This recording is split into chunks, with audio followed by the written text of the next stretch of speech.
Thanks for checking out Symphony on YouTube. Please be sure to subscribe and like our videos for updates.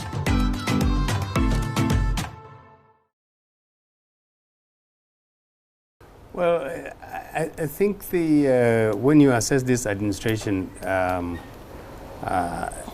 in comprehensive terms, it's not surprising that they're extraordinarily sensitive to public comments.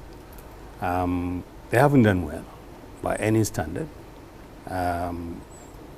They claim that they've done fairly well in terms of infrastructure, but the country's security has never been worse. And that's one of the major yardsticks by which you measure governments. They have mismanaged our pluralism. The country is falling apart because huge parts of the country are saying we're not part of this country. We don't feel part of it. That's again a major failure.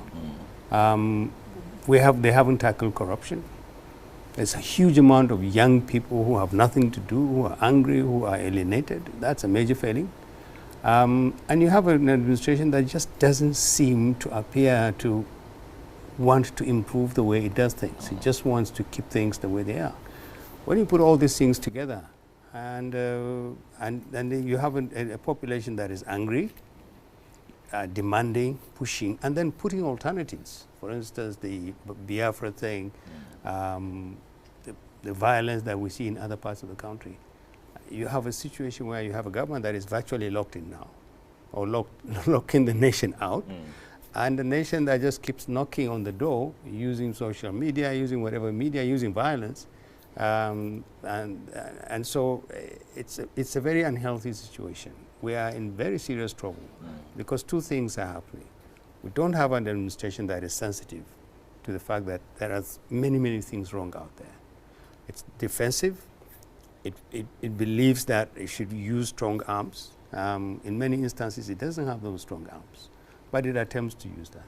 And you have a population which senses a weak government, a vulnerable government, and it will not relent from piling pressure. And then you have the criminal, the bandits, there's so much bloodletting in the country that you just don't know, would this thing stop at all?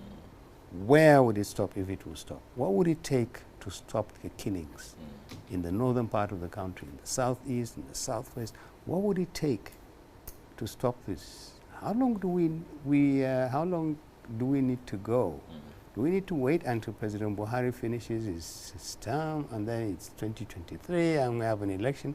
Can we even survive that and get to a situation where we put in a new leadership? And even more worrying, what kind of leadership do we put in place that will begin the process of rebuilding Nigeria, reconstructing Nigeria? And in the meantime, how do you address all these agitations? How do you address the issue of Biafra? How do you address the demands that so many people feel alienated? They don't feel part of this country. How do you address young people? Now they used to have an avenue where they would abuse each other, abuse the government, complain. And for one reason or the other, the government says, nope, that represents a threat to national security, and we'll shut it down. And you have young people saying, well, even this one we don't have. My view about the Twitter thing is slightly different from other people. I think Twitter should be more responsible, not just in Nigeria, but in other places. That's an immense amount of power you are putting in the hands of citizens. And when you democratize information like that, it also goes into the wrong hands. And you do need to regulate up to a point to protect national security, to protect sensitive parts of the way we exist. But it is already a world where you cannot muzzle the citizen. Yes. And you must respect that. And if you don't respect that, there are so many other avenues. And when you shut down citizenry that has to say something, they will find other ways of expressing. And the worst thing you want is for them going on the streets. Yes, expressing it with anger, violence, frustrations, and greater frustration. In one of your interviews, you said that the administration was more interested in power than governing. Isn't that a show of such example in terms of this ban on Twitter and other conversations in between the line? Yeah, it is. That statement is manifested in so many ways, but yes, there's an English expression that says, when all you have in your hand is a hammer, everything that you see will look like a nail. So when the government, when any administration runs out of options, it's got its back against the wall, it has no ideas about how to get off, it doesn't look for those ideas, it doesn't believe it should change its posture, it results only to these kind of knee-jerk reactions. Shut down, lock down, use the military against issues. It doesn't ask questions. What creates some of these tensions and stresses? And how do we deploy other means other than just this hard one? This is not a government that administers a country. This is not a president who believes he should administer. He just believes that everybody should behave. If where there's a problem, it's not his. It must be Nigerians' problem. And therefore, sit down, shut up, don't speak up. You are subversives, you are threats to the security. And there are genuine threats to security in this country, both now and in the future. And those needs to be tackled, but they cannot be tackled by a leadership that just doesn't accept the fact that it needs to look at options in the way it does with these things. Why isn't he talking with people, leaders of groups? If the Biafra thing is so intense, look, in the last 2 days since we read the statement from the Northern Elders Forum, where we advised that it appears that IPOB and ESN has become a major threat, a major problem, both for the East and for Nigerians. And we don't want to, this nation can't stand another war. Yeah. And we offered an option. We said, maybe it's time to consider letting Biafra be, if that is the view. The feedback I got was amazing. That interview actually went viral. Yeah. Sorry, it was a press conference. Sure, sure. Yeah, I read a statement, and it's unbelievable how much feedback I got. What kind of reactions are you getting, especially from the Southeast, from that it's mixed. statement? It's mixed. First, a lot of it is anger. How dare you say we should go? Who are you? Who are you to say the Igbo should go? And very close friends of mine said, oh, this is patronizing. When Boko Haram came in the north, we didn't say northern elites were complicit. And so it's, how dare you single out the south? Why didn't you bring Odudwa in? That kind of thing. And there were people who said, don't lump us along with IPOB. You have no idea what IPOB and ESN is. There's a lot of fear, there's a lot of violence here. People can't speak out, including very, very prominent people. Governors, people like Senator Akeem, a lot of them. There are a lot of killings, huge numbers of killings, both Easterners, people from the Southeast, and other people. And people say, it's okay for you to say that. You live in the comfort of Abuja. You don't know the kind of terror and fear that we live in here. And we understand that. So Doctor, it means that the demand, agitation for separatism is not representative of majority of feelings of the people in the Southeast. Speaking from the point of view of the feedback you receive from that statement.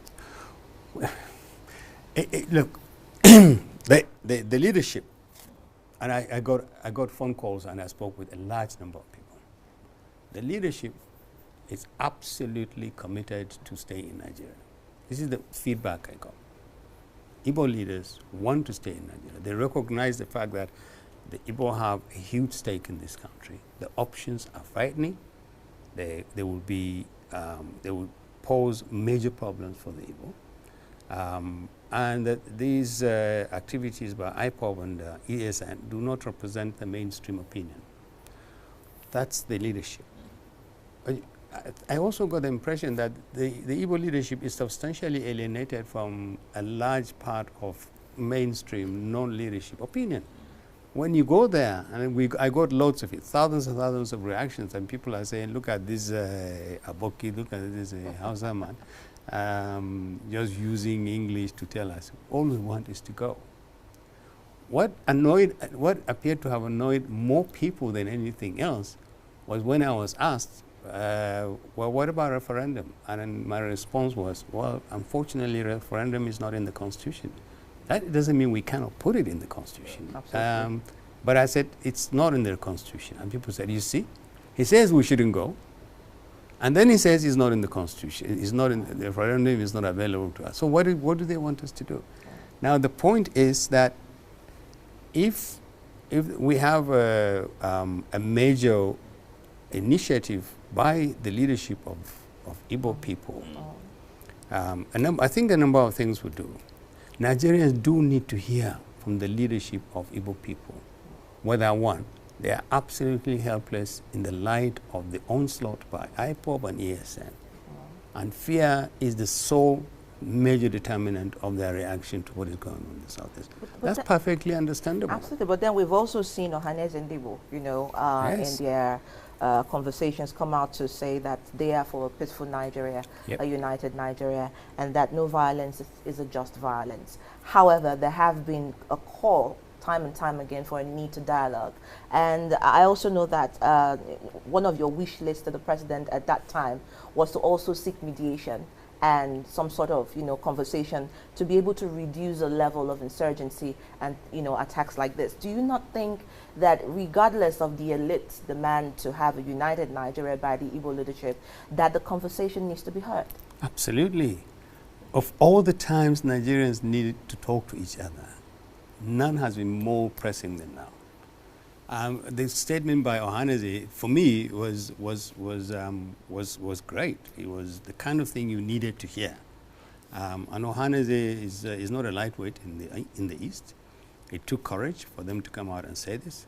What would it condemn the violence? You need to condemn the people behind the violence and say, whatever is the motivation behind this, we don't share it.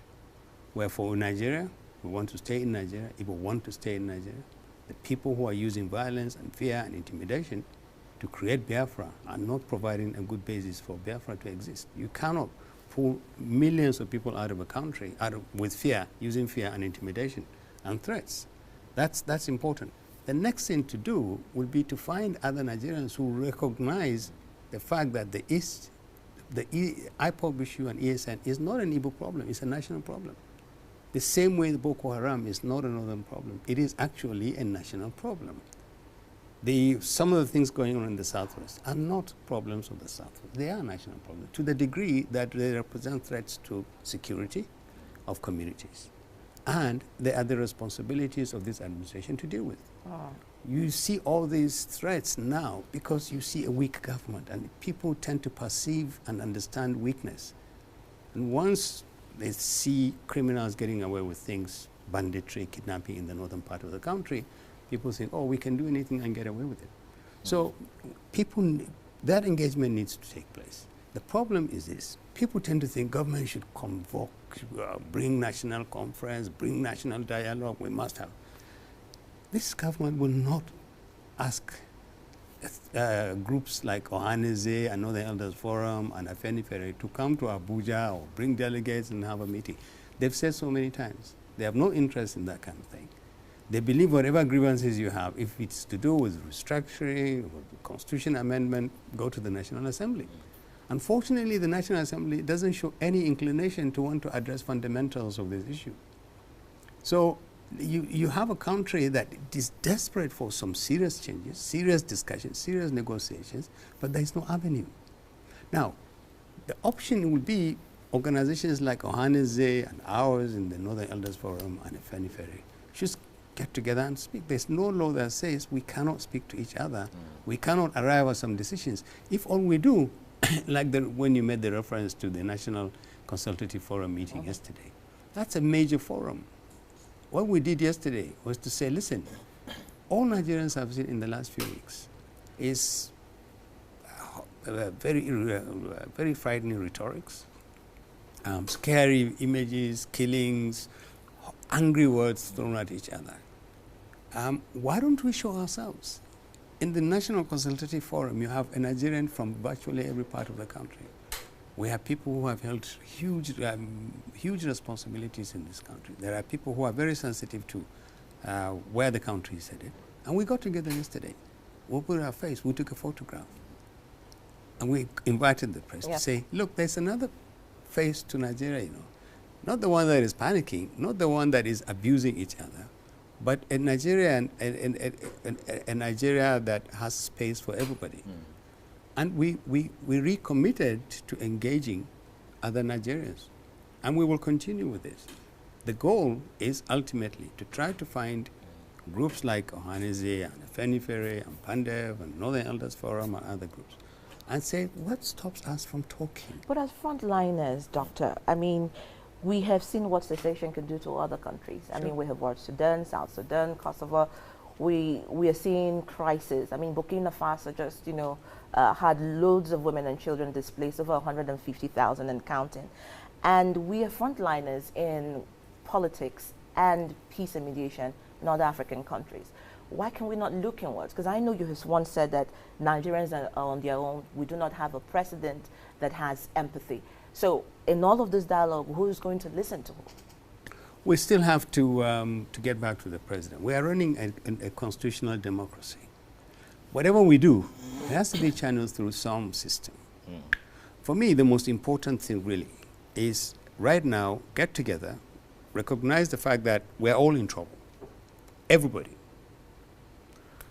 Some people want things to happen today. It's not possible. Some people want, they just want to be left in peace. They are under attack by bandits or kidnappers or whatever. Others want to see real changes. Others need jobs. Young people just need assurances that there's space for them in this country. So everybody is in trouble. The first thing we need to do is to keep this country together. That's absolutely essential. Between now and 2023, we must keep Nigeria together. Now, if all we do in talking with each other, charting a course for the next few months, the next few 2 years, is to keep this country afloat, not allow it sink under the weight of insecurity and anger and bitterness and quarrels. That is a tremendous achievement.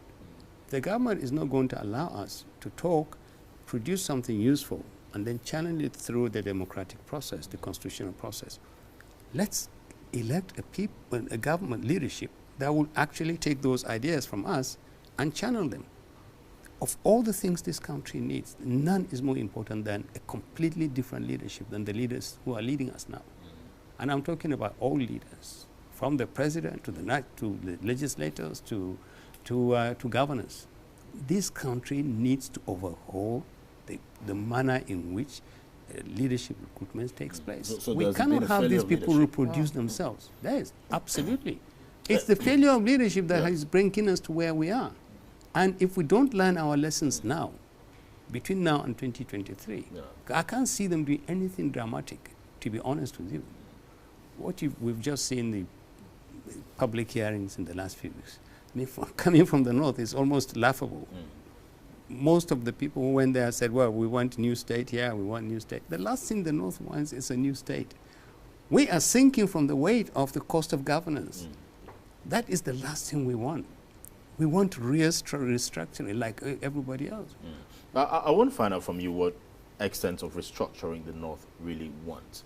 But before that, let me just track you back a bit when you talked about some leaders of the Southeast who haven't really spoken up or condemned the people carrying out mayhem in the part of it. Do you think that some of these leaders have been intimidated to silence? You cited Ekweremadu the other time. Remember that once he traveled out of the country, he was attacked by persons. He was attacked a few weeks ago at home. Yes. And policemen were killed, people. Yes, attacked by persons suspected to be, IPOB sympathizers. Do you think this has somehow, intimidated these leaders who would have spoken up?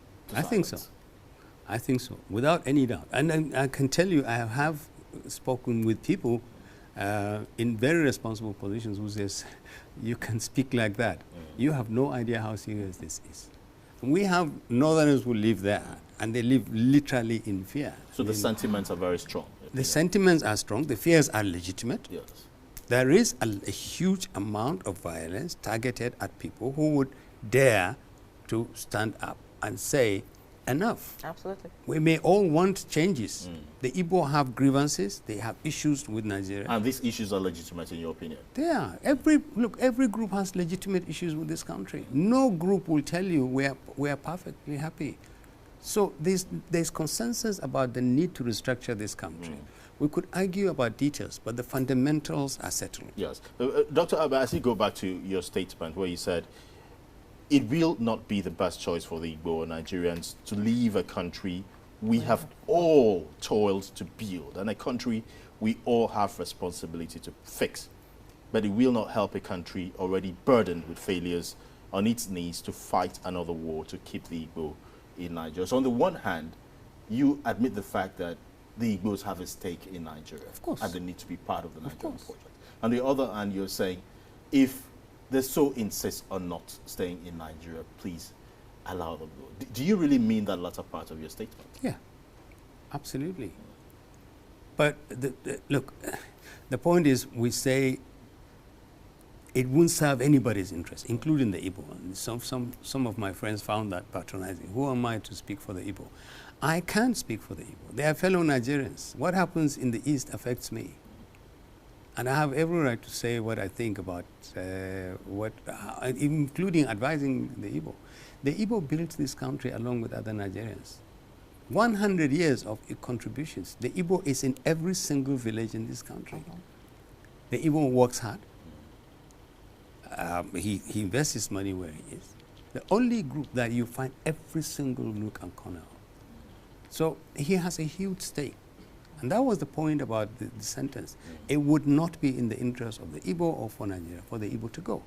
If, however, it becomes absolutely clear that the vast majority of the Igbo want to go, how do you keep the people who are bent on leaving? How do we even determine how much of a majority of the Igbo? Exactly, but that's the point. That's the point I was making about this thing getting a lot of people worked up. Because I was asked this question. Look, referendum is one way in which you can determine whether Igbo people or all Nigerians believe. First, go back to the Southeast. Ask Igbo people or people of the 5 states in the Southeast. Yes or no?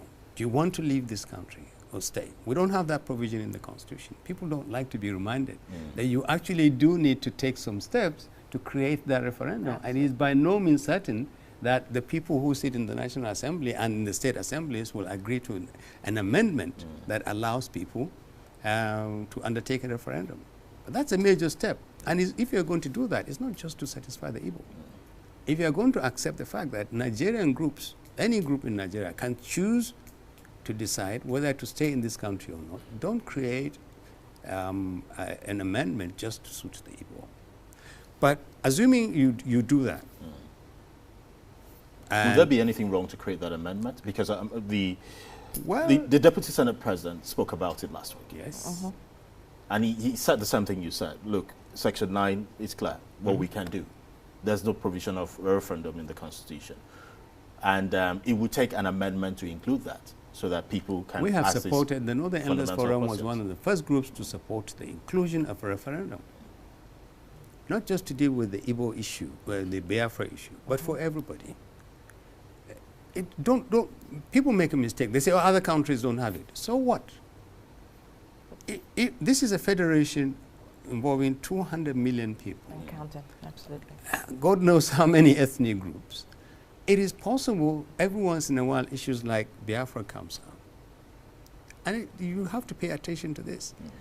I mean, sorry, with due respect, you guys were not born during the war, or before the war. I mean, I was 12 when the Civil War broke out. A lot of my friends were Igbo, the kids I used to play with. Many of them were killed. I literally saw 2 of my best friends out on the streets killed. It took me years to get that image out of my mind. Now, I was in the federal side of it, but we knew there was a horrible war that was going on. We don't want to go through that kind of thing again. And the irony this is the one of the very rare moments I agree with President Buhari when he says young people who don't understand what the war was. They don't. They don't. They talk about war glibly. They think you can just walk out of a country. And if we have to fight it out, you fight it out. You just cannot fight out your way out of this country. So the referendum thing is one option. But when you design it, please don't design it only for one ethnic group. Allow Nigerians, groups, ethnic groups, regions, whatever, to decide whether they want to stay in this country. You know, and what you're likely to find, I'm sorry, let me make this point. What you're likely to find is that 99% of Nigerians, if you give them a chance to do a referendum, would stay. Bad as it is, this is not a bad country. We have problems now. We have very serious problems. But I can tell you, if you ask 100 Nigerians, any Nigerians, do you want to leave and form your own country or stay, including the Igbo?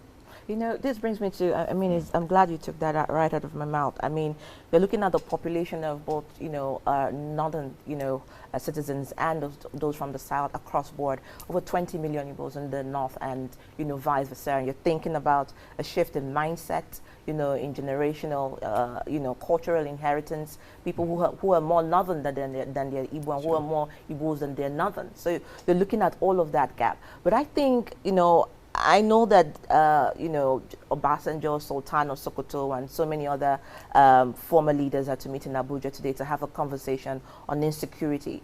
That conversation, you know, like you have said, it's one thing to be having those dialogue. It's another thing for the executive to want to listen. How do we bridge the gap with that? Because one, whether you like it or not, we saw the Brexit.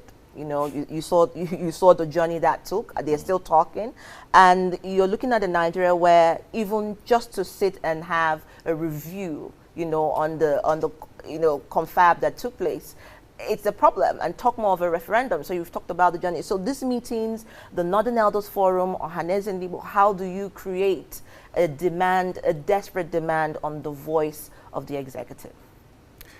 First, I think we need to keep knocking on the door. We need to remind the leadership that it's actually leading people. We are not in the service of this administration. It's at our service. When things go wrong, they need to listen. They need to listen to the voices in this country, not just from the East, but from all parts of the country. They need to listen. They need to also, if you don't listen, you cannot sift what is nonsense from what is real. That's important. But like I said, the body language, the position of this administration does not appear to suggest that it is willing to accept that it needs to do anything extraordinary. And this is, of all the times that something extraordinary needs to happen in this country, it's now. So all these leaders are running around saying, oh, we must fix, we must do this. The challenge here is, of what value is all these talks? How do you channel this into an administration that says, go to the National Assembly? It's like 100 people turning up in a hospital, from those with the mildest ailment to the most severe case. And you have someone who sits at the gate, and everybody who comes, he says, go and see the nurse. Go and see the nurse. And says, but this is not for the nurse. This is, I want to see a doctor. And they say, no, go and see the nurse. It's not a very perfect analogy, but that's basically what it is. It's close to it, doctor, because even the nurse would tell you, okay, this is what I can treat. You can take it up to that level, because the National Assembly is even saying, this is how far we can deal. This is where our powers are. Absolutely, and I was amused to hear some leadership of the National Assembly accept that they are limited in terms of what they can do. Their own interpretation of the degree to which they can amend the Constitution is very debatable. They say, look, the Section 9 says we can amend the Constitution. We cannot give the nation a new Constitution. The issue about new Constitution, amending the Constitution, what new Constitution amendment involves, how much you have to amend it, whether you can actually achieve restructuring through the constitutional process, all those things, some of them are just semantics. The truth about it is you do need to address fundamentals in the Constitution.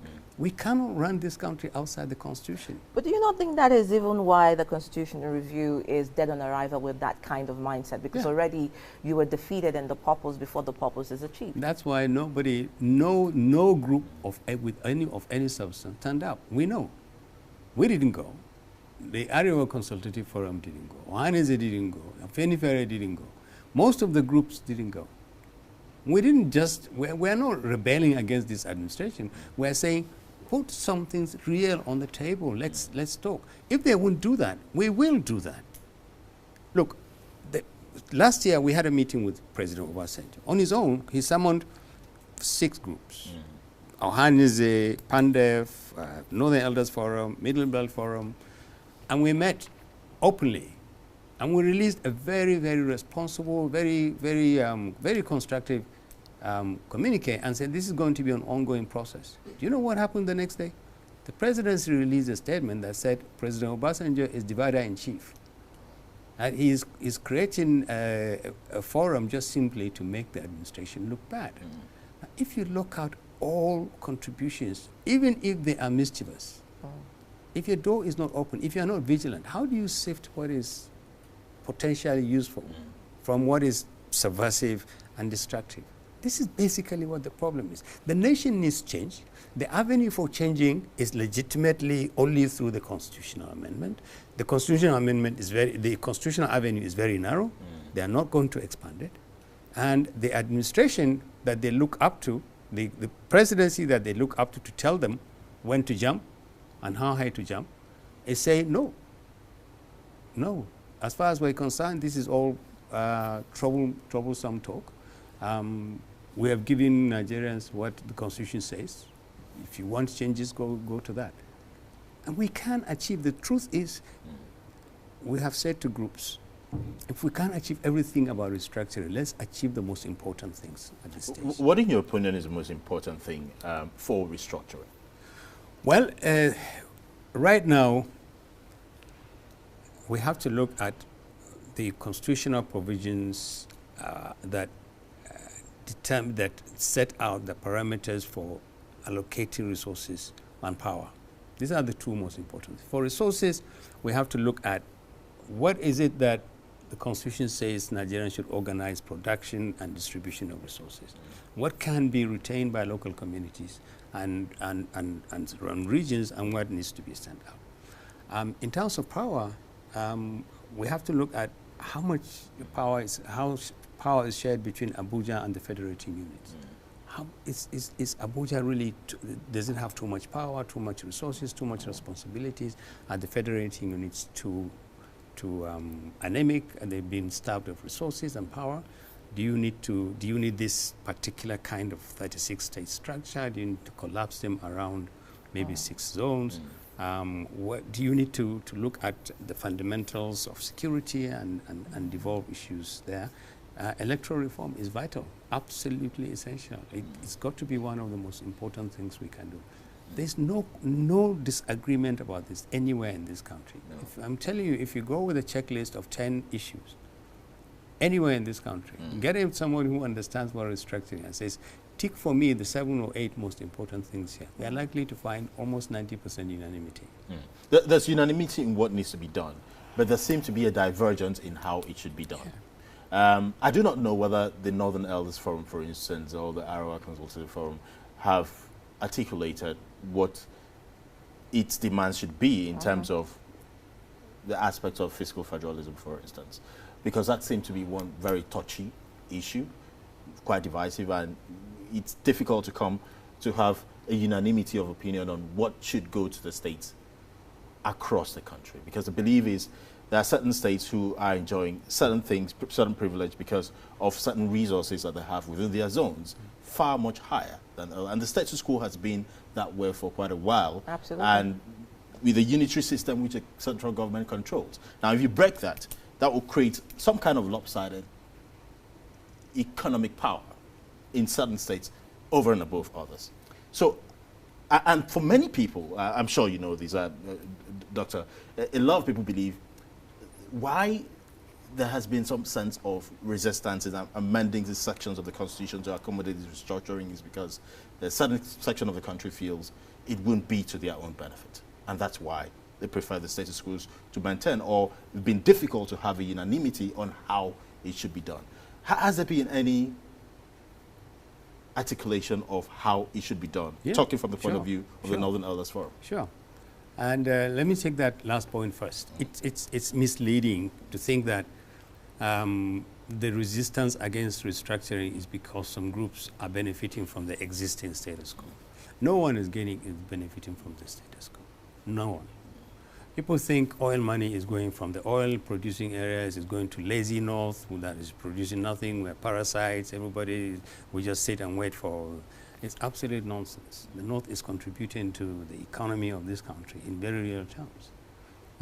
3 days ago, people said, oh, they're not bringing onions again. And somebody said to me, why are your people not taking onions there? And I said, well, make the environment secure. They will bring onions. You are dependent entirely on the onions they bring. Some of the cattle, some of the meat you eat is entirely dependent on. But the North has articulated a position on fiscal federalism, defined loosely as an arrangement that agrees on how the wealth of the country should be distributed, produced and distributed. We have absolutely no problems with revisiting this issue. The North is rich. We have land, we have water resources, we have people, we have solid minerals. We can live on our own and we can live with the rest of Nigeria, and we would be a great country. Our economy can grow. But we also believe that God in his wisdom created us along with other people who have oil, some have other resources. If we pull all these things together, we are a federation. There's nothing in the law that says we must all be equally rich. If you give somebody 20 naira and you give me 5 naira, fine. Even the richest countries in the world, you go there and see the kind of level of poverty that you will not believe exists. We are not saying we want to be like Lagos State or River State. We can be rich. We are sitting on huge potential. Huge potential. Just so we are comfortable discussing this. Our positions are very clear. There's nothing we will not discuss. Sorry to come in here, because I still go back to, he's talking about demands you've made and, bringing it to forum. But still remember one of your items on your wish list was that you said the president should facilitate the emergence of a forum with substantial autonomy from government to discuss the nature of the Nigerian federal system, revenue allocation, the electoral process, corruption and security issues, and use the outcome as an input into the current initiatives to look at the constitution. Sure. That was one. But I want to bring you to the first, again, back to the meeting that we're supposed to be looking at in Abuja. I know that meeting was supposed to be convened on May 27th and some months back, and it was outdone by one of the executive members, the special advisor to the president, Femi Adesina, who came out to say that it was a plan to unseat the president by disgruntled political, ex-political leaders in the country. And so it is championed to ridicule the administration of the government. But then one of the things you did say on your list is for the president to revisit the members of his cabinet, to review the kind of people he has within the executive. And you cannot take away the president from the presidency because that is who he is. Do you think that that is also a major problem with what is happening in terms of language and body language in Nigeria at the moment? It is. It is. You have an administration and a changing administration, resistant to change, stubborn in terms of continuing to do things the same way. He retains the same human resource, the same policies, rarely shifts ground, except for the last few days with the issue with the Twitter. And even there, I assure you, in the next few days, you will see, we'll get back to business as normal. But it is the problem. You have a crisis, you have a country in crisis, and a leadership that doesn't recognize the nature of that crisis.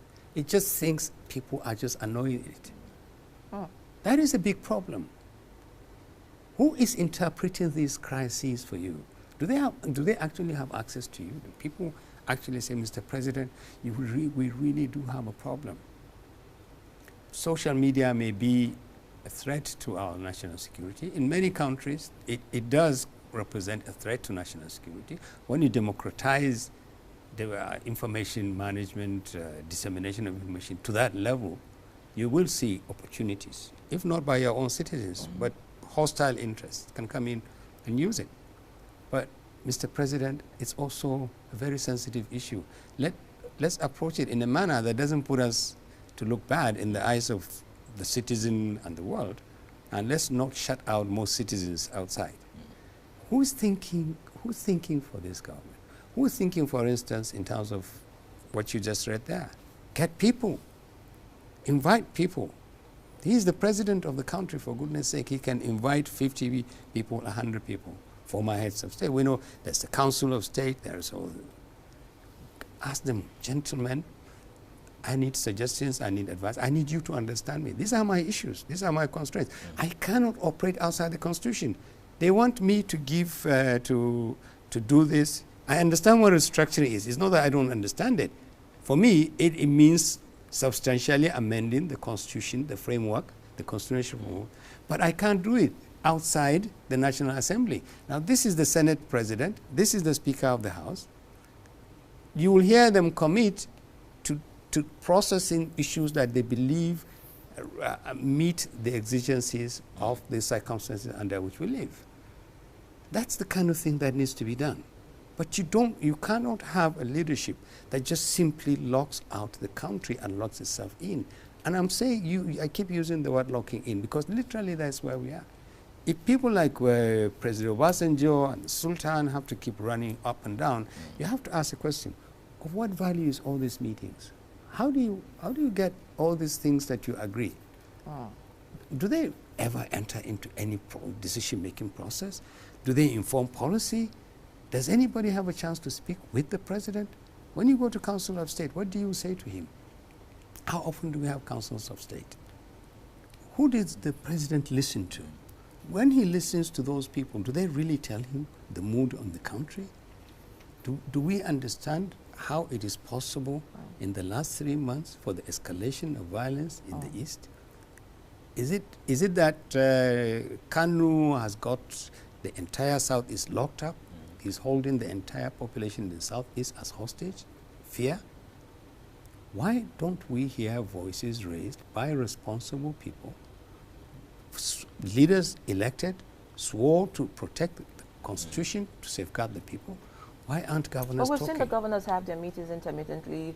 I mean, the northern governors, the southern governors, and we've seen reviews and comments and conversations around that gathering.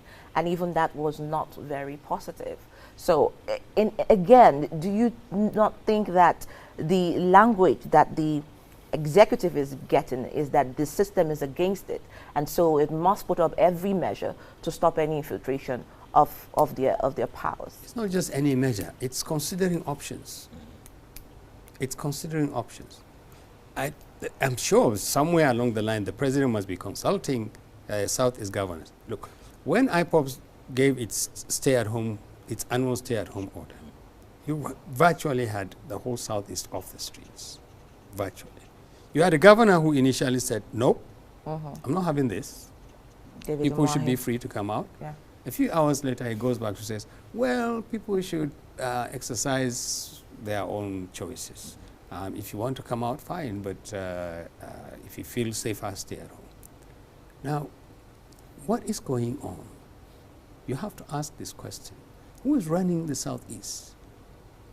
If governors themselves, now, from where we stand, the distance, we think they are so scared that IPOB has the run of the place.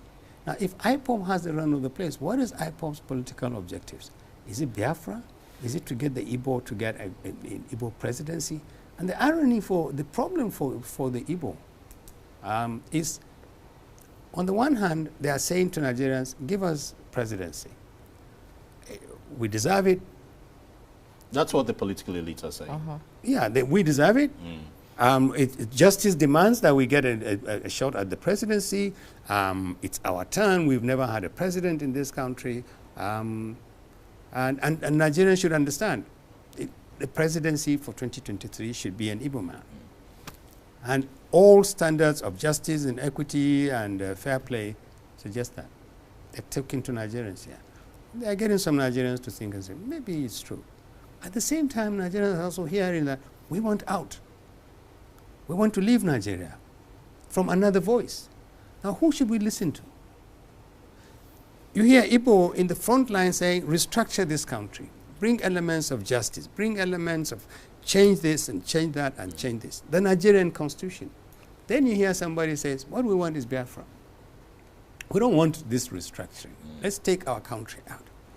And there's another group of people who are saying, look, it's going to be, even if you get Biafra, it's going to be the same people in that brand new country. Are you sure that the Igbos will transform into angels and become new people and born again and people, and everybody would love each other and there will be no crime, no bad leadership? And even more important, are Igbo leaders also complicit in the decline and the degeneration of the quality of leadership in this country? Or is it only Abuja? Agreed. This administration has mismanaged our pluralism. That is the truth. There are things that are going on around the president that have no place in existing. You look around him and you see who is taking decisions, who are the people around him. We know this and we've said so. There is room for him to improve inclusiveness. He needs to address the issue of pluralism. But the options that you see are confusing coming from the Southeast. On the one hand, you want to lead this country. On the other hand, you want to leave this country. Which one do you want? I think what we're having that divergence, the fact that there are two groups of persons speaking here. Yeah. There is the political elite in the Southeast, the Ohanaeze and the rest who have made the demands for 2023 very publicly to the Nigerian people. And there's the other group, the IPOB and the separatist group that are demanding Biafra. What do you think can be done in terms of the leadership of the Southeast? Should there be a convergence of opinion and they can now engage the federal government on that basis? Or should the federal government, led by the head of the executive, take the initiative to call both the separatists and the moderate voices together and said, let's have a conversation? Because it's been done in the past, it's been such. Sure. President Umaru Musa Yar'Adua engaged the Niger Delta militants at the time, and he got results. Should the president be thinking towards the direction now that it appears that the Southeast problem is becoming intractable? I think so. I mean, I got a real ticking off yesterday from, like I said, a friend of mine who said, how dare you prescribe to us how we should think? And she was wrong, because we should be able to say to each other what is wrong wherever we are in every part of this country. I think there is a contradiction that has to be resolved by the Igbo, by the leadership and by every Igbo man. And that is basically, maybe when we release that statement, they will say, listen, they are getting the wrong signal. You hear these people from the north saying we should go. We don't want to go. Maybe we need to raise the conversation so that at least two voices are heard somewhere. What we want is justice, a greater space for Igbo to feel he belongs in this country. He's safe, he's enterprising, he wants to be secure, he wants to be wherever he wants, and he wants to be treated as an equal.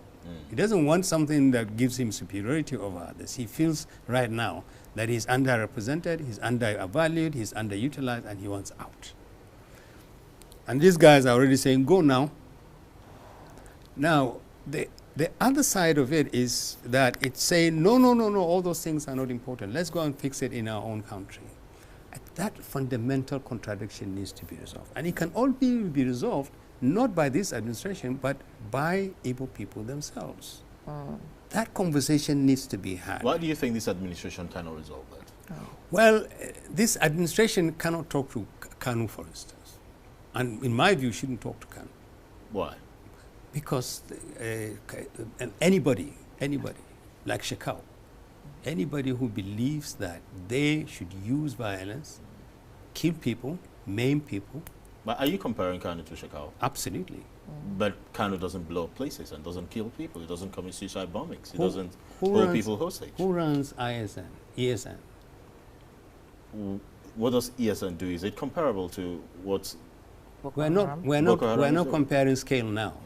But does IPOB have an enforcement arm? But ESN doesn't exist on its own. ESN is the enforcement arm of IPOB. But true, you've also talked about it is dialogue. the enforcement arm of IPOB, no doubt. But would you equate it with what the atrocities Boko Haram is committing? I'm equating the use of violence to achieve political ends. To that degree, both of them are the same. But then you're also talking about mediation, conflict resolution, and dialogue. And how can you get to that without having a conversation to find, you know, a sustainable, you know, resolution to these issues? And to add to that, to add to what Adai is also saying, it would also mean that when the Niger Delta militants were agitating, then it was wrong to have a conversation with them to resolve the problem. It wasn't. It wasn't. Because they also used violence. The first 6 months of Boko Haram, if we had a government on its toes that understood the nature of the uprising after the killing of Muhammad Yusuf, and I was part of the committee that was set up by the government to dialogue with Boko Haram, if the government had understood it and acted on the advice that we gave in the first few months of the Boko Haram, we would not have had Boko Haram at all. This is why you need a vigilant government, and at all times, government must have vigilance, and that's why there are people who think through security issues. There was nothing wrong. It was one of the greatest things that happened in this country, and that Erarwa did, and I was part of that initiative as well. Hold it. You asked a question, and it is very important. Yes. Niger Delta was resolved because you had a government willing to actually soil its boots, go to where the problem is, try to understand it, and fix it at great cost. It's still fixing it. Now, but who's doing the same thing with IPOB and ESN? No one. It should be done by the Igbo leadership and the federal government together. But you need to bridge the gap between these two. But when you reach out, the militants had the leadership. One of them, he's still around, my very good friend. He was very difficult. We had to go there and persuade him. Now, Shekau, the reason why it was difficult to get the Boko Haram thing was we bungled this thing. I have to say this. For almost 2 years, Boko Haram had only 4 demands. Only 4. Prosecute the people who killed Muhammad Yusuf in cold blood. Rebuild the Marcus, his house that was demolished in Maiduguri. Stop arresting our wives and children. And please, Allah, just leave us alone to worship. Believe me, if the government had acted on those 4 demands, this is why I said the same demands they gave Obasanjo. Okay, we're just about to go. Let me just throw this in before we go away and have the next interview. I know that over the years, there have been calls for cessation. There have been demands from the southeast, from the southwest. But it's never been so intense as it is now. And we have seen leadership after leadership still, you know, have a way to dialogue. And when you look at the Southeast, a lot of people are saying, well, it is not just the demand that is the problem, it is the failure in leadership. Sure. And the failure in leadership starts from the head of states who are also governing those states. Do you believe that that's the right? Absolutely. What we have is a broken political process. The system by which politicians capture power and use it for themselves alienates people. And it creates huge reservoir, huge amount of frustration and bitterness. And these things tend to accumulate. Our democracy doesn't work for the people, it works for the politicians. There are only 2 groups of Nigerians. Forget the language, forget the religion. There are only 2 groups of Nigerians. Politicians who are running this country aground, and the rest of us who are hostages and victims. That's the simple truth. You need to fix the political process. If you are going to salvage this country, you need to fix a broken political process. You need to stop this kind of people emerging to positions of leadership. Otherwise, we won't change Nigeria.